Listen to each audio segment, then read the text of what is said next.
Right here, welcome back. Yes, indeed. 2016, of course, was indeed a year when the judiciary was on trial. Now, a federal high court in Abuja has cleared Justice Adeniyi Ademola and his wife, Olabowale, of charges of corruption brought against them by the Attorney General of the Federation. Well, ruling on a no-case submission filed by the defendants, the trial judge, Justice Jude Okeke, dismissed all the 18-count charge and consequently discharged the defendants. In a ruling that lasted for about 4 hours, Justice Okeke held that the prosecution had not in any way linked the defendants with any of the 18 counts in the charge, and as such, there is no basis to call on the defendants to open their defense in the matter. Now, on the payment of 30 million naira by Ajib into the account of Mrs. Ademola, the court held that the prosecution and all the witnesses it called failed to show that the payment was a gratification in order to pervert the cause of justice. Justice Ademola was among the judges arrested last October in a late-night raid by the Department of State Security Services, that's the DSS. Yes.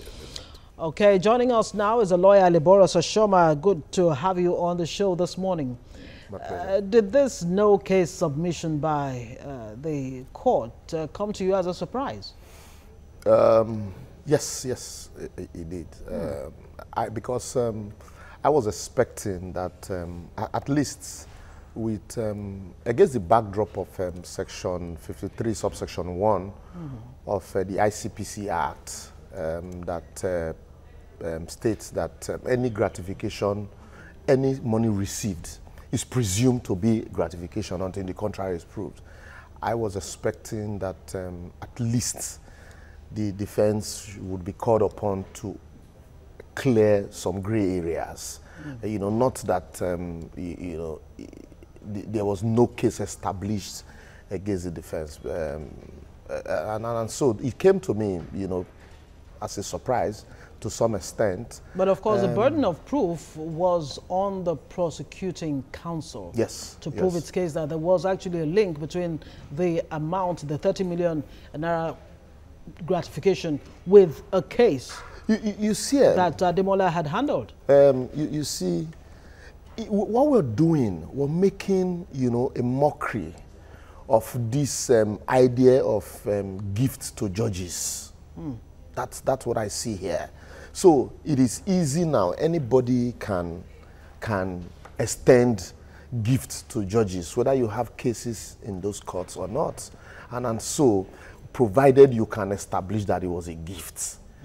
As a junior lawyer, as a young lawyer then, even friendship with judges when you have matters in their courts, we were taught that it is always because of a bias, likelihood that that judge might be biased because of the relationship, that it's always good to, state this before the counsel on the other side for transparency's sake. Not a situation where lawyers now openly give money, extend gifts, 30 million, 500,000 in some cases, and say, oh, it was a gift for the daughter's wedding. And like I said, Section 53, subsection 1 of the ICPC Act envisaged this, which was why, it presumed that any such money received, it's a gratification until the contrary is proved. So you might also say this conflict with the presumption of innocence, as enshrined in the Constitution. But then what we're talking about here, we're talking about the citadel of justice. Okay. Justice Okeke says the charges by EFCC does not meet constitutional standards.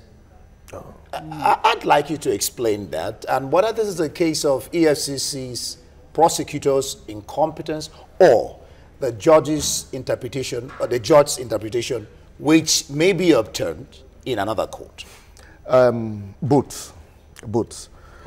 People should understand also that prosecution starts from investigation. A lot of people miss that point. They just think that, once there is public outcry, in the media, ND stole, and so that amounts to a prima facie case in court. That's why in other crimes, before they would arrest you, a lot would have gone under that you are not seeing, you and I are not seeing. And so they would have dotted their I's and crossed their T's because, like I said, the constitutional presumption of innocence is in favor of the accused persons. Yeah. And so it's an uphill task for you to prove guilt. And for me, I am not saying that the prosecutors, have done, fantastically well. But in the same vein, I think from the evidence that, the prosecutor had presented, it wasn't enough for you to say the man cannot even come to defend these allegations. That's what a no-case submission means. A no-case submission means that from the evidence that you have given, that you have laid before the court, they are not enough to link this man to the charges, to warrant him coming to defend himself. Okay, now... And so in that case, he has no case to answer.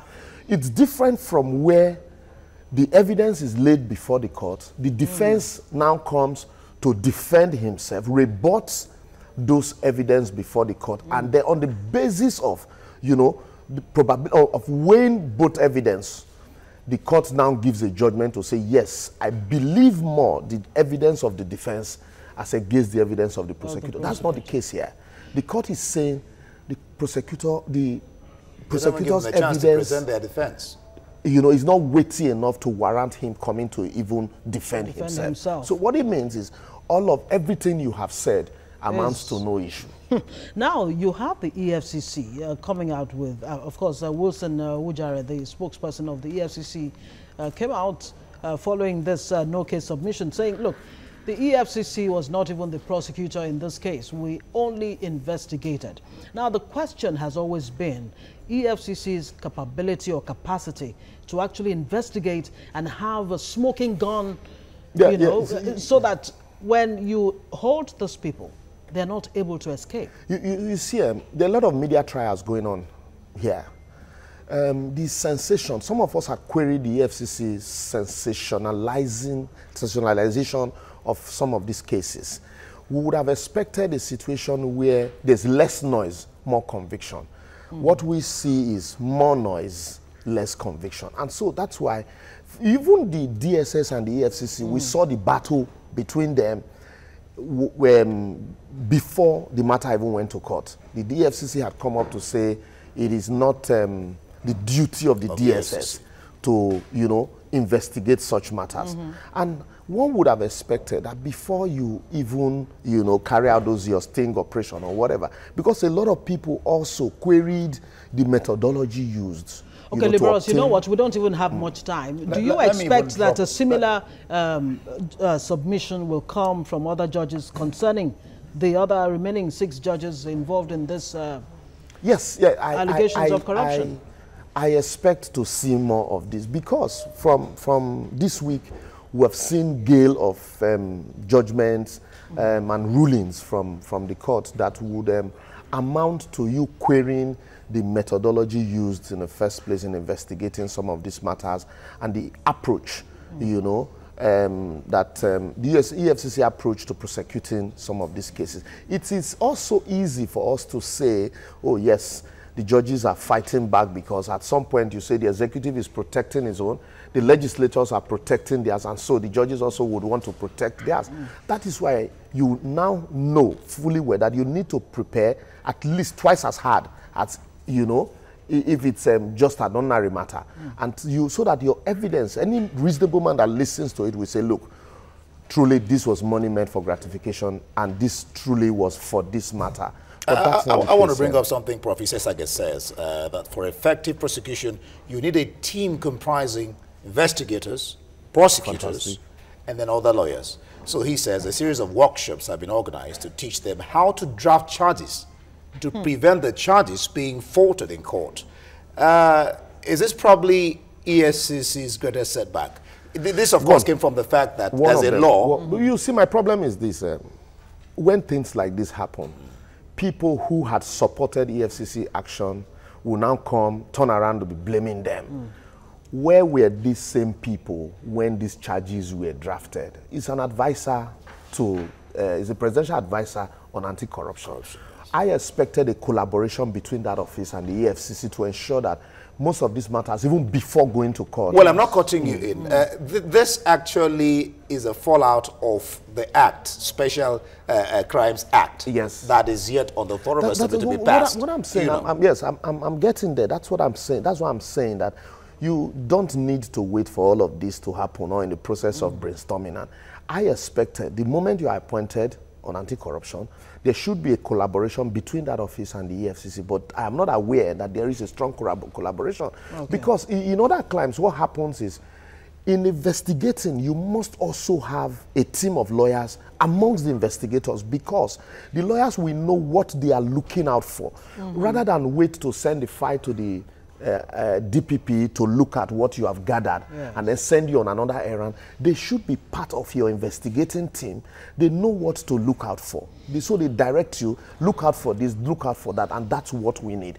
And so that when... Maybe they will begin to do that. That's why I said investigation, prosecution starts from investigation. All right, we'll have to end it there. Well, my point is, will this dent the judiciary, or will the judiciary come out stronger? Yes or no? No, it won't. I don't. In the court of public opinion, yes. But as an institution, people are going to say, look, what are the cases? You know, how well have the judiciary looked at these cases? Have these cases established a prima facie case or not? You know, or not? Okay, Liboros Oshoma, thank you so much for your insights, talking about, of course, the latest development in the judiciary, the case of Adeni Ademola thrown out by the court on a no case submission basis. Right after this, there's sports. Stay with us.